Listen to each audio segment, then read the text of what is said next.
احمد اویس صاحب مجھے یہ بتا دیں آج آپ لوگ کی طرف سے جو نامزد وزیر اعظم ہیں وہ بھی سامنے آ گئے عمر ایوب صاحب، اور آج بیرسٹر گوہر صاحب نے بھی ایک پریس کانفرنس کر دی. آپ آج بھی 180 نشستوں کے دعوے دار ہیں. آپ آج کی تاریخ میں بھی اسلام آباد کی حکومت بنانے کے چکر میں ہیں، پنجاب کی حکومت میں. یہ کیسے ہوگا؟ یہ کیسے ممکن ہوگا؟ جی آپ سوال کیا کر رہے ہیں آپ؟ میں کہہ رہا ہوں احمد اویس صاحب، جہاں پیپلز پارٹی اور نون لیگ ایک کمرے کے اندر بند ہے اور مسلسل سیشن کے اوپر سیشن ہو رہے ہیں، کبھی کوئی خبریں فیڈ کر دی جاتی ہیں کہ ابھی یہاں تک پہنچے، کبھی کس طرح کی خبر فیڈ ہو جاتی ہے، کہیں وزارتوں کے اندر معاملہ ہے، کہیں پاکستان کے آئینی عہدوں کے اوپر معاملہ ہے.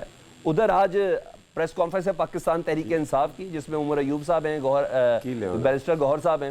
وہ یہ کہہ رہے ہیں کہ ہمارے 180 افراد کی ہماری اکثریت ہے جی، اور ہم اسلام آباد میں حکومت بنانے کے لیے مرکز میں اور پنجاب میں ہم تیار بیٹھے ہوئے ہیں. یہ کیسے ممکن ہو سکتا سر؟ یہ وہ درست کہہ رہے ہیں. دیکھیے نا، یہ جو جتنے جگہ پہ ان کے ہمارے یہ الزامات ہیں ریگنگ کا، اور ہمارے پاس بڑی کوجنٹ ریزن موجود ہیں، ہمارے پاس کافی ایویڈنس موجود ہے. میں خود ڈیل کر رہا ہوں جن کیسز میں، ان کے اندر بڑی سفیشینٹ ایویڈنس ہے کہ کس طرح سے یہ ان کو رک کیا گیا ہے اور کیا کیا کچھ وہاں پہ کیا ہے، کتنا اس میں وہ پریشرائز کیا گیا ہے یہ جو آر اوز تھے، اور اس میں کتنی ڈائریکٹلی پنجاب گورنمنٹ جو ہے وہ انوالو ہے. اگر پنجاب گورنمنٹ انوالو نہ ہو تو پولیس کا کیا کام ہے کہ پولیس کے سینئر آفیسرز جو ہیں وہ پولیس کی ایک پوری ایک ٹیم لے کے آتے ہیں اور آ کے وہ پہلے جو وہاں پہ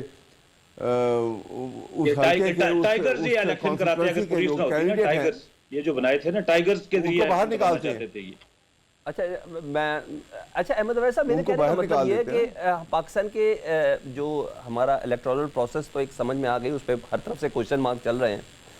کیا ہمارے ٹریبونلز کا پروسیس، قاسم سوری والا کیس ہم سب کے سامنے ہے، 3.5 سال بعد اس کا جواب کوئی نہیں آیا، تو اتنا ہے کہ یہ 1-2 مہینے کے اندر یہ فیصلے ہو جائیں؟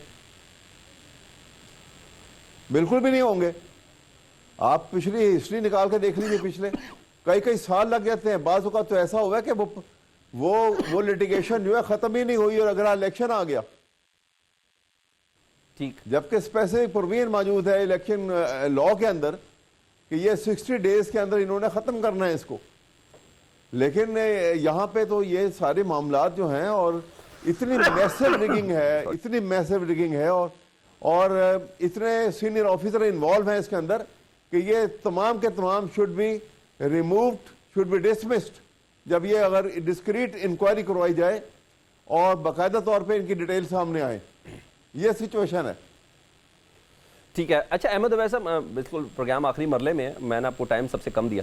مجھے سب یہ بتا دیں کہ بلاول صاحب تو یہ کہہ رہے ہیں کہ ہم وزارتوں میں نہیں بیٹھیں گے، اور بہت کم دیا ٹائم، آپ نے مجھے دیا ہی نہیں. اچھا میں احمد اویس صاحب، میں ذرا حسن مرتضیٰ صاحب کی طرف چلا جاؤں. حسن مرتضیٰ صاحب، بلاول صاحب یہ کہہ رہے ہیں کہ میں اتنا مجھے آفر ضرور ہے کہ 2 سال کے لیے حکومت سنبھال لوں، 3 سال کے لیے حکومت سنبھال لوں، لیکن میں ایسی حکومت نہیں سنبھالوں گا. تو پھر یہ کیسے چلے گا اتحاد؟ کیونکہ خواجہ آصف صاحب کا یہ کہنا ہے کہ پیپلز پارٹی کسی وقت بھی کامیاب ہو سکتی ہے ہمارے نیچے سے. دیکھیں، گزارش یہ ہے کہ پیپلز پارٹی جو ہے وہ بے شک وفاق کی جماعت ہے. ہماری نمائندگی چاروں صوبوں میں ہے، اس میں کوئی شک نہیں ہے. کشمیر میں ہے، بلتستان میں ہے، پورے پاکستان میں ہے، وفاق کی جماعت ہے. لیکن ہماری جو عددی اکثریت ہے وہ 3rd لارجسٹ پارٹی کی ہے. اگر سنگل لارجسٹ پارٹی گورنمنٹ نہیں فارم کر سکتی تو دوسرے نمبر والے کر لیں.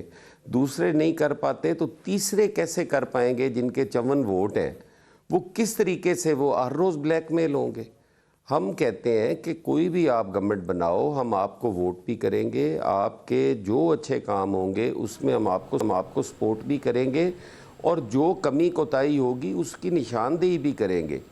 ہم اپنے سر یہ ریکنسلیشن کہہ لیں یا یہ جو بھی ہے وہ سمجھ لیں، ہم پاکستان کے لیے یہ کرنا چاہتے ہیں کہ اس وقت ملک کو ضرورت ہے، ہمیں ریاست بچانی ہے، سیاست نہیں بچانی.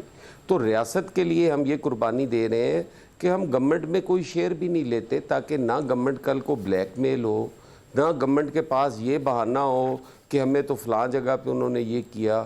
وہ اپنی مرضی کی کیبنٹ فارم کریں، اپنی مرضی کی گورنمنٹ فارم کریں اور اس ملک کو لے کر چلیں آگے. آپ کا مارچ میں سینٹ آ رہا ہے, پھر آپ کے پریزیڈنشل الیکشنز ہیں, پھر آئی ایم ایف کی قسط جو ہے وہ آ رہی ہے.